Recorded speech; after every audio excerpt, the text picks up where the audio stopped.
Beijing, ancient capital, modern metropolis, the home of emperors, and the heart of a great cultural tradition. Beijing, old and sedate, young and dynamic, a modern open city on the fast track to reinventing itself. Beijing, where two worlds mingle. Being Beijing is experiencing the life, seeing the sights, sampling the culture. That's being Beijing.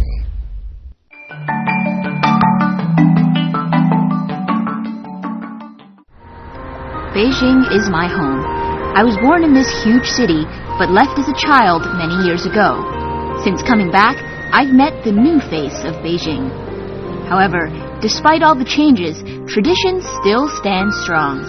There's a certain Beijingness in the air that's bound to immerse you with its presence.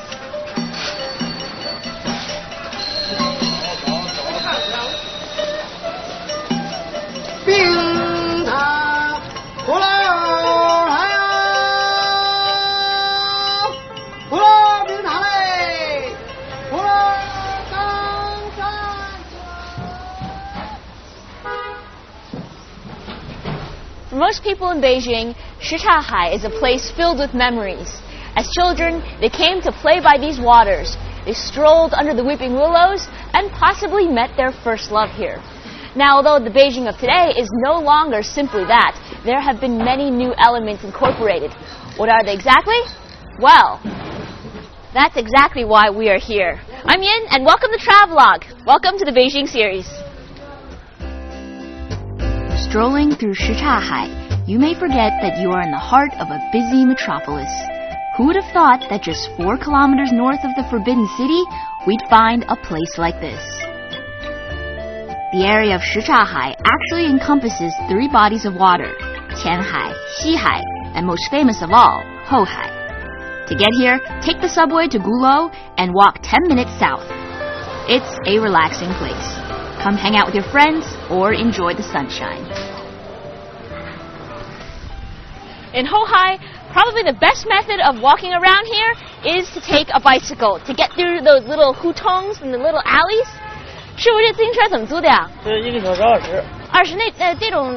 单车1个小时10块。Not expensive. For 10 kuai, you can get one of these bikes for an hour. 就要这个吧啊。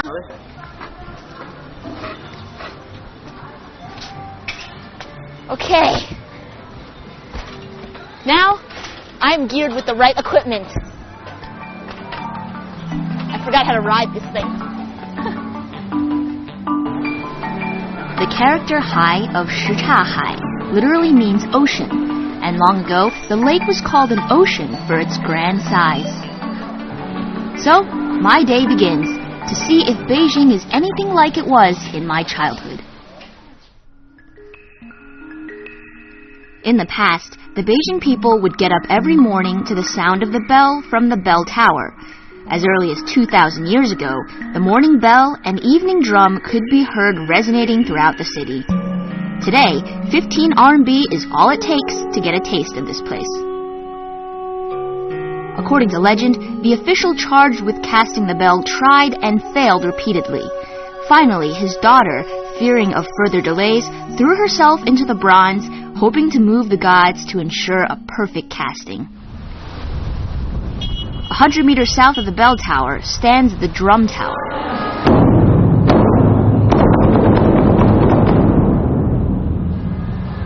Shall I continue with the drums? You see, the drums obviously are a musical instrument, but since ancient times in China, it's also been used as a time announcing tool, sort of like a clock, because everyone in the ancient city would be able to hear the banging of the drums, and it signified to them the hour it was during the day. Sometimes it would be hit very quickly, and other times slower. Thus, the banging of the drums helped the people know what time it was and helped regulate their lives and their work.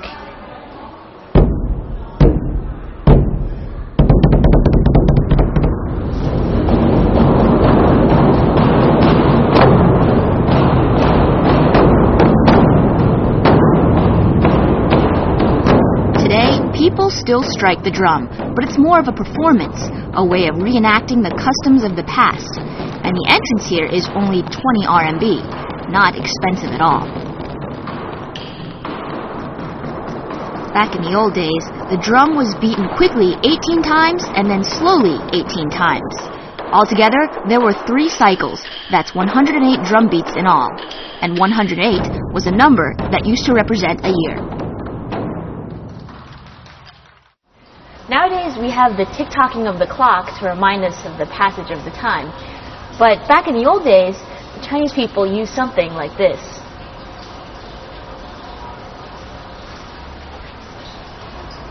Well, you might wonder, how did the drummers know when to strike the drum?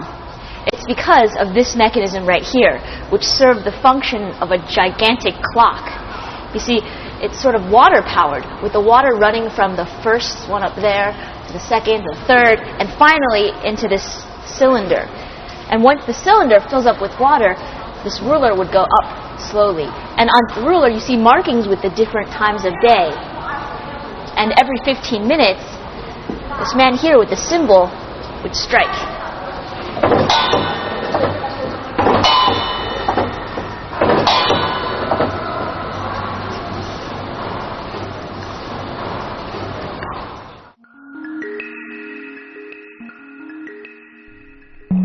Shichahai has always been a good place to relax, and many government officials, celebrities, and monks chose to build mansions and temples here. Just north of Shichahai, a 15-minute walk from the Drum Tower, we find Prince Gong's mansion, constructed in 1777. It was designed as a paradise for the elite, and you may be surprised to know that this back garden is bigger than the garden in the Forbidden City itself. Prince Gong's position was similar to that of a present-day diplomat, and his mansion reflected his more worldly interests. This gate is a perfect harmonization of Western style with ancient Chinese carvings. On the top of the gate, the Chinese characters translate as wishing for spring in the garden all year round. The mansion is full of cultural connotations. Most obvious is the Fu culture. Fu is the Chinese character representing fortune and luck. And you may notice the carvings of bats. They're called bianfu, and they're supposed to spread luck and good fortune. It's believed that there are almost 10,000 Fu depictions here, including a handwritten character by Emperor Kangxi.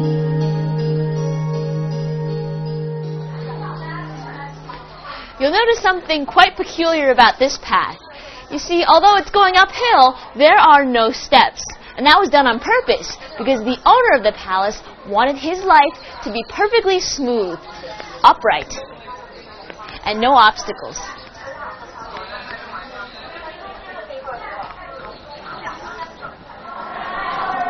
No visit to Prince Gong's mansion is complete without a look at the opera theater, included in the 60 RMB entrance fee.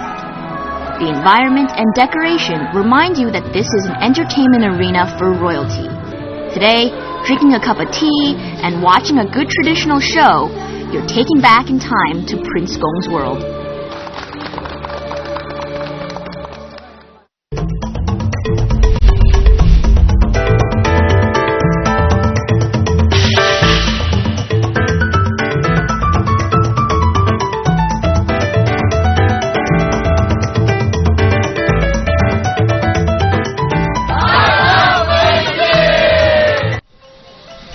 A popular means of transport through the long alleyways, or hutongs, is the rickshaw.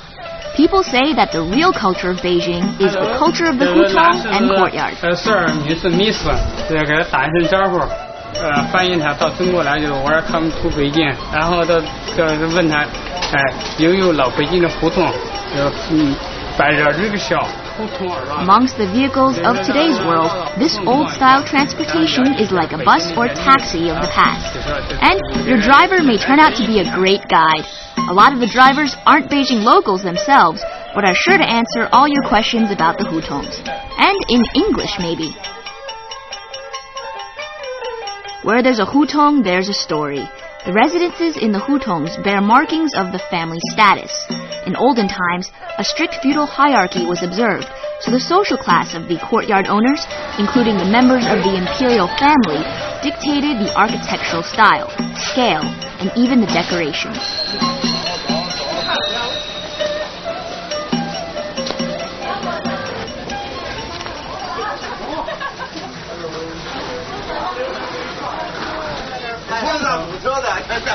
Who would have thought there would have been a traffic jam of these rickshaws? Waiting in traffic is no fun, but a gridlock in the hutong is a completely different experience. My friends from Beijing recommended the perfect place to stay to experience life in the hutong. Dajinsi Hutong number 12. I think this may be it. Let's go check it out.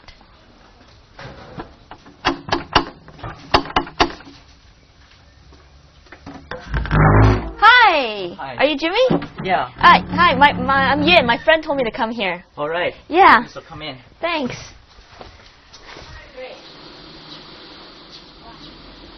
Wow. This is some place to live. Thank you. Now my parents and I live here.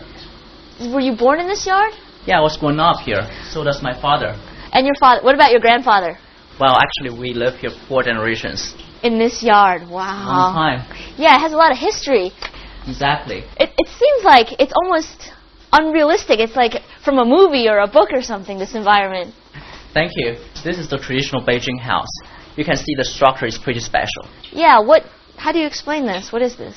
Well, you see the houses are located on 4 sides, and the Uh-huh. yard is in the center. Uh-huh. By building a house in this kind of structure, so nobody else can see your privacy from the outside. Oh, so if you want to kick back with a few friends, get an umbrella, a table in the summertime, no one can see you. No, and a lot of my friends like this kind of feeling, It's Yeah. pretty special. I actually really like this feeling too. When I was born in Beijing, and Really?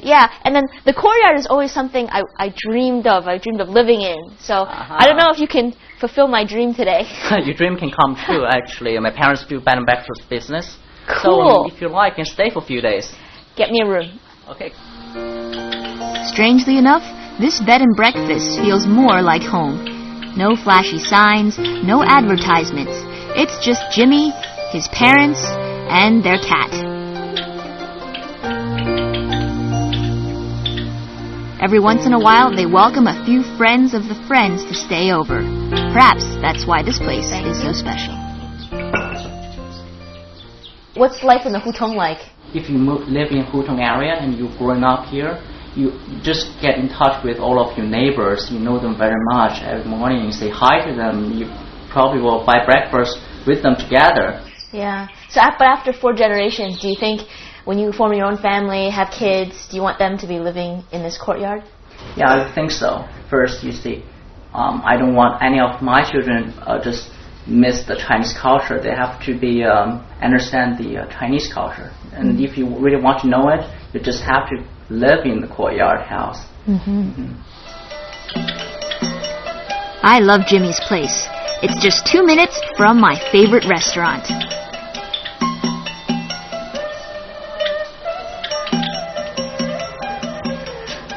Hutong Pizza, and we're finally here. See up here? It says Hutong in traditional Chinese characters, which a lot of typical Chinese people might not even recognize. But in this hutong, this pizza place, once you see these characters, you'll never forget it. Wow. It's like a miniature garden in here. Waters, flowers, and sunshine. You never know what you'll find at the end of each hutong. It's like a surprise in each. And you see, in this pizza place, foreigners as well as locals from the area all come here to enjoy the delicious pizza. But besides good food and a good environment, there's also something that's very unique. It's upstairs.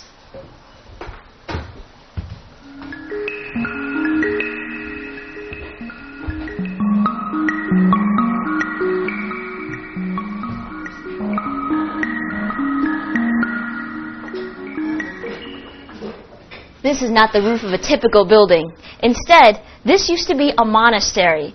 And you can see that through its structure and the paintings over here. Half pizzeria, half monastery. I guess this is what the new Beijing looks like.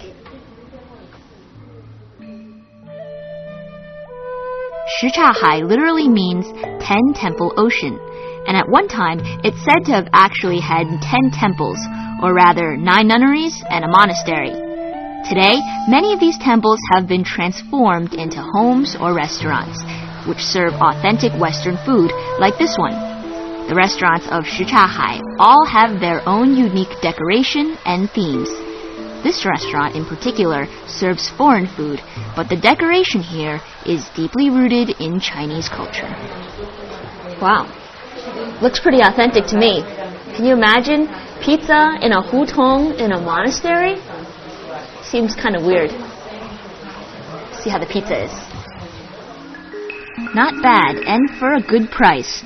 For 2 people, bring about 150 RMB. And be sure to make reservations early, because business is smoking. Or come at 3 or 4 p.m. like me and avoid the crowds. We move onward to the nearby Smoking Pipe Street, which gets its name from its pipe-like shape when seen from above, and from its history of selling tobacco. Today, it's a special commercial street with people selling a wealth of different products, from antiques, clothing and kites, to crafts, and of course, tobacco. With plenty of locals and plenty of foreigners, the street has acquired a unique flair, where nothing you find here will be much of a surprise. Hey there! Wow, you really find all sorts of strange things on this street. Hello? Hello? 这是您的鸟吗？是啊。它叫什么名字啊？它叫大宝。大宝，大宝是不是你们这儿的明星之鸟，可以带来很多客人？对，因为就是说我们这里的客人80%都是冲着它过来。大宝下来，从这下来。哎，还挺听话的。对。哦，这样抓住它的注意力了哈。来，过来。Look over here. They have these little statues, as well as all along the top. 这可以用来表演吗？可以的。我本是 Quite obviously, that wasn't a Beijing bird. And the owner says the puppets are from Fujian province. Nowadays, the stores don't just display Beijing products, but stuff from all over the country and world. A sort of cultural melting pot.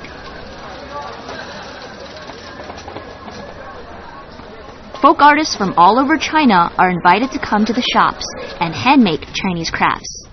Wow! It's a Chinese folk art store. So bright and colorful. It's like, I think many different types of Chinese folk art have all been incorporated in this one store. And over here, seems like this stuff, besides just looking good, it's also functional. Did you know that a lot of these Chinese shoes for babies have tigers' heads on them?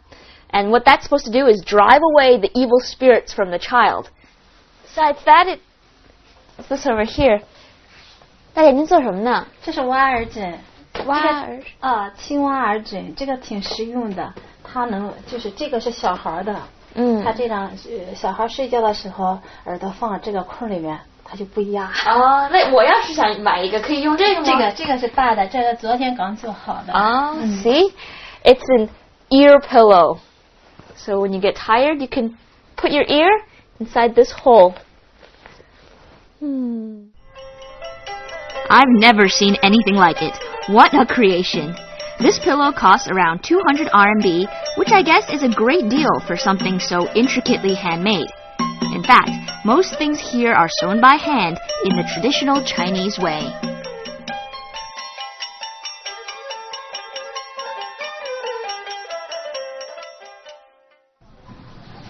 Within the hutong, the best place to really get a taste of the local culture is 九门小吃, or 9 Gate Snacks in northern Hohai, 10 minutes from Yandaixie by rickshaw. The name refers to the 9 gates in the inner city of the Forbidden City, which are symbolic of Beijing. In this courtyard, there are a dozen of Beijing's oldest and most famous Laozihao, or brand name stores, some dating back more than a century. Here, these Beijing snacks come under one roof, but each stall has something unique. Wow, you find all sorts of strange snacks here. Look here, 爆肚冯, which means Feng's a name of a guy, beef stomach, and that's, I guess, some intestinal snack that people enjoy. But, 哎，您是那个冯老先生吗？对对对。那这店就是您的了。对对对。那您这家店有多少年历史了？有100多年了。Wow, so this is Mr. Feng right here, and his store has had over 100 years of history. 那您是第几代人了？第3代。哦，已经那很长时间的历史了。对对对。那一般人可以接受这个爆肚吗？可以。Apparently, everyone can get used to the taste of the intestine, but I don't know. I have to try it. 我来一碗吧。我尝尝第一次是什么呀？ Baodu Feng was once a supplier of ox and sheep stomach to the imperial kitchens. Today, this branch of the culinary arts is in the safe hands of a Mr. Feng, a descendant of the creators of the original Baodu Feng. It looks like mushrooms. 这个 After it's dipped into the special sesame sauce, the dish is quite tasty. Fishy.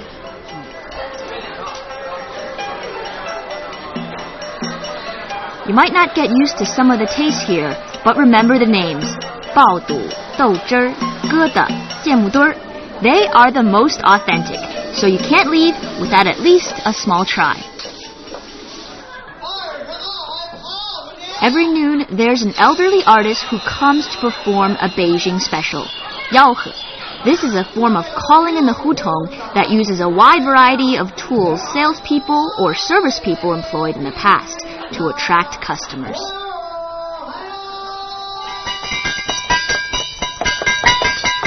It was a little bit loud in there, so we decided to take Mr. Liu out and see exactly what all this is for. 卢老先生，这个用来都是做什么的呀？这个叫金龟，就是惊动闺房小姐太太们出来磨剪磨刀。哦，那所以它声音很大，就是为了招邻居来。它因为北京净是4合院，而且院子套院子，这一打呢，里院也能听见。磨剪子嘞，抢菜刀。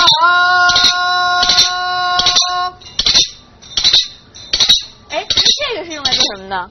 这是老北京卖糖葫芦的，卖糖葫芦呢，这个东西南北城，而且呢吆喝的都不一样。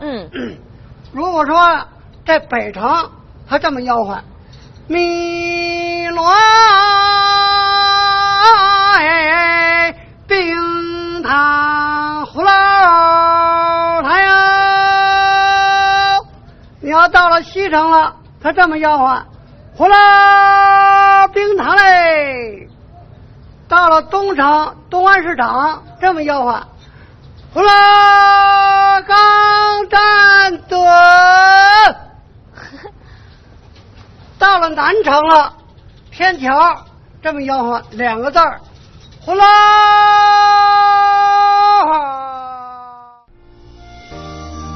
My favorite time in Hohai is the late afternoon. There's just something about this place that leaves you satisfied. Maybe it's the way the last glimmer of light falls on the surface of the water, the way you can simply sit and take in the moment. When the sun goes down, it's goodbye today and hello to a completely different place.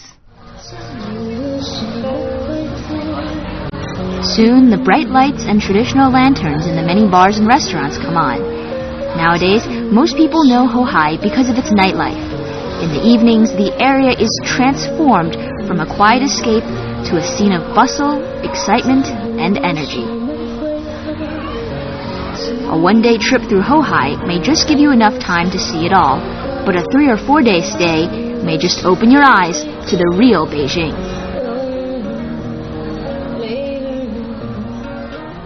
The popularity of Hohai can perhaps be attributed to the presence of water in the center of the city, which somehow enhances its spirit.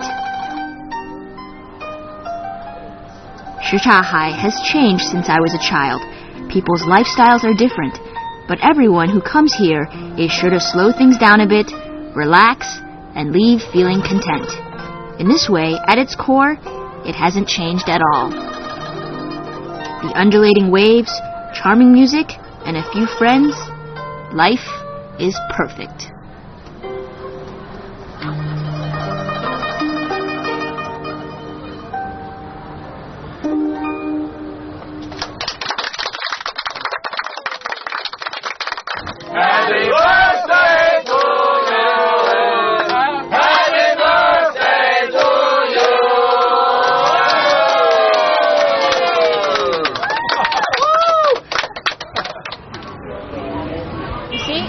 Shanghai is just this eclectic mix of past and present.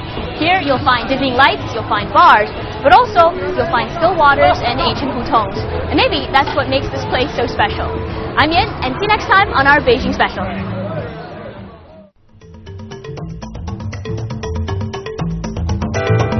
In the next episode of the Beijing series, we're heading south. That's right. The southern part of Beijing is where local culture comes alive. From 100-year-old shops to theaters to tea houses, the list goes on. Come see how Beijingers live it up.